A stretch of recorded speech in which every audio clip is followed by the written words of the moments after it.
नमस्कार दोस्तों, स्वागत है आपका आपके अपने चैनल ज्ञान और प्रेरणा में। आज हम बात करेंगे श्रीमद् भगवद गीता के सबसे महत्वपूर्ण अध्याय 2 सांख्य योग की, जहां भगवान श्री कृष्ण ने अर्जुन को वो दिव्य ज्ञान दिया जो आज भी हमारे जीवन का मार्गदर्शन करता है। कुरुक्षेत्र का युद्ध छिड़ने वाला है। अर्जुन अपने ही गुरु, स्वजन और मित्रों के विरुद्ध शस्त्र उठाने में असमंजस और करुणा में डूब जाता है। वह कहता है, युद्ध से क्या लाभ, अपने परिवारों को मारकर राज्य या सुख का क्या अर्थ। उस संजीदा क्षण में श्री कृष्ण अर्जुन के साथ खड़े होकर उसे जीवन का परम सत्य बताते हैं। यही उपदेश गीता का हृदय है और अध्याय 2 में उसका मूल संक्षेप व स्थिर रूप में मिलता है। आत्मा का स्वरूप। श्री कृष्ण सबसे पहले अर्जुन का धैर्य बढ़ाने के लिए आत्मा की प्रकृति स्पष्ट करते हैं। वे कहते हैं कि शरीर नश्वर है, जन्म और मृत्यु के नियम से बंधा है, पर आत्मा कभी जन्मी नहीं, न मरेगी न घटेगी। वह नित्य, अविश्वासी, अजर, अमर और शाश्वत है। उदाहरण से समझें, जैसे कपड़ा पुराना होने पर हम नया पहन लेते हैं, उसी तरह आत्मा भी पुराना शरीर छोड़कर नया शरीर धारण करती है। शरीर पर हुआ आघात आत्मा पर प्रभाव नहीं डालता, इसलिए शोक उस वस्तु पर करना मूर्खता है जो नाश पात्र है। हमें आत्मा पर ध्यान देना चाहिए जो शाश्वत है। मृत्यु को अंतिम अंत मानकर घबराना अनुचित है। जीवन का डर और शोक आत्मज्ञान की कमी से है। कर्तव्य का निर्वाह। श्री कृष्ण अर्जुन को याद दिलाते हैं कि उसका धर्म है, वह एक क्षत्रिय है। उसका कर्तव्य है युद्ध करना। धर्म का पालन करना सर्वोपरि है। जो व्यक्ति अपने स्व धर्म का त्याग कर पर धर्म अपनाता है, वह संकट में पड़ता है।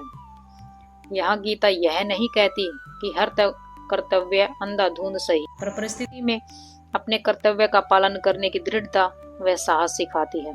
भावनाओं में बहकर कर्म छोड़ देना जीवन के उद्देश्य के विरुद्ध है। अपने भूमिकाओं और जिम्मेदारियों को समझो और उसका पालन निष्ठा से करो, चाहे मन हिल रहा हो।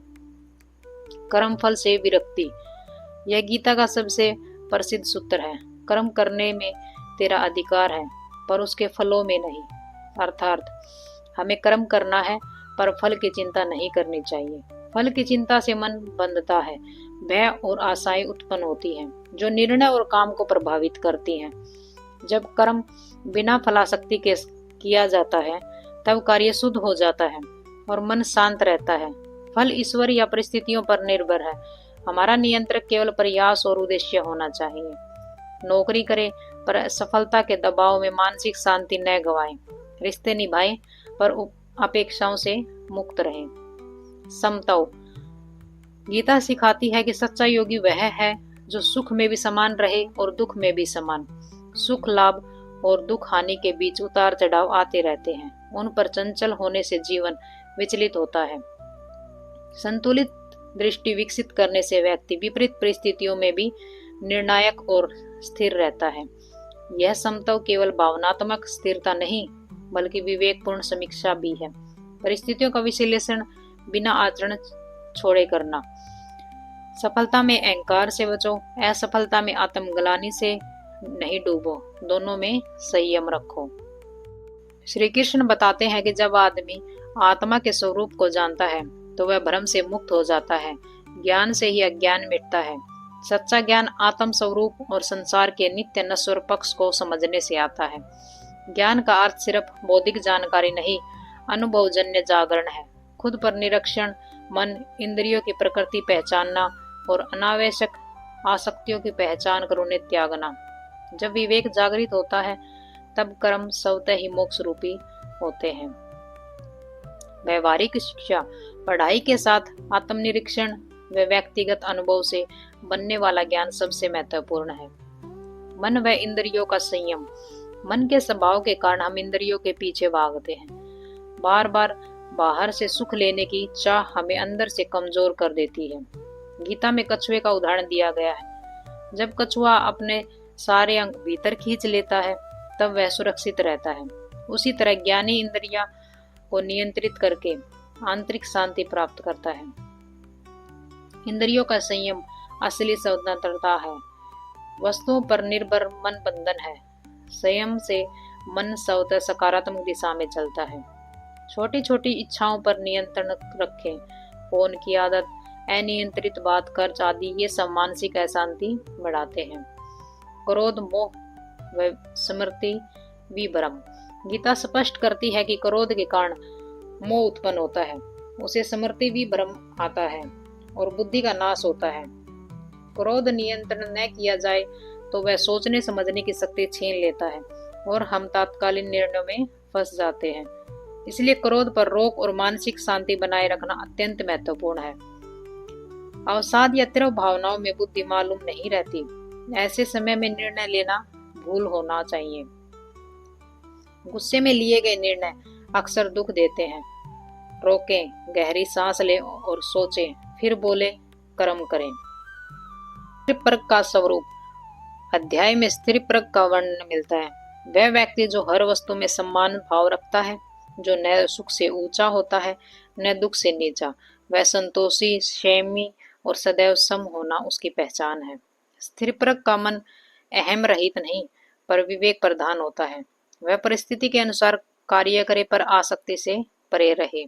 उसकी दृष्टि आत्मा की ओर केंद्रित रहती है, इसलिए वह भय और मोह से रहित रहता है। स्थिर प्रज्ञ बनने का अभ्यास रोज छोटे छोटे निर्णयों में समभाव दिखाकर करें, चाहे कोई तारीफ करे या आलोचना। कर्म और मोक्ष। गीता यह स्पष्ट करती है कि कर्म करने से बंधन तब तक बनता है जब तक उसमें अहम, आसक्ति और फल की लालसा जुड़ी रहती है। पर यदि कर्म को समर्पण की भावना से किया जाए, निष्काम भाव से, तो वही कर्म मोक्ष का कारण बन जाता है। कर्म का फल उद्देश्य केवल फल लेना न समझे। कर्म का उच्च उद्देश्य स्व शुद्धि और सेवा है। जब व्यक्ति तो सेवा भाव से भरता है, तब नकारात्मक परिणामों का भय घट जाता है।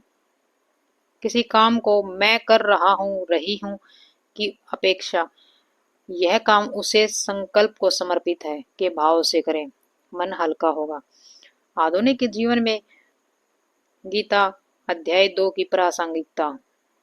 आज के तेज समय, प्रतियोगिता और अस्थिरता के युग में अध्याय 2 की बातें सीधे हमारे जीवन से जुड़ी हैं।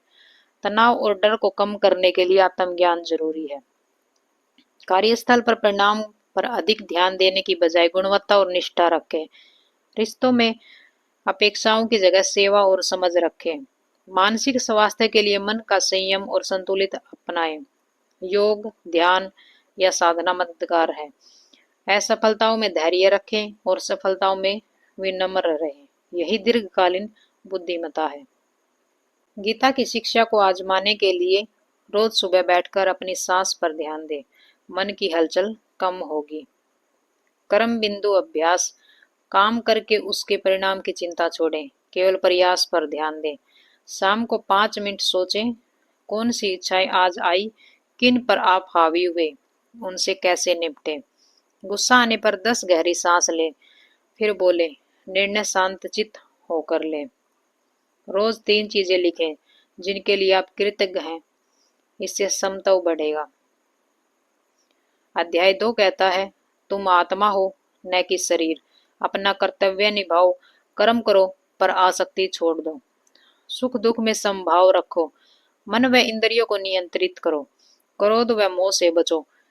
ज्ञान से अज्ञान का नाश करो और इसी रास्ते से जीवन में सच्ची शांति, स्थिरता और मुक्ति मिलती है।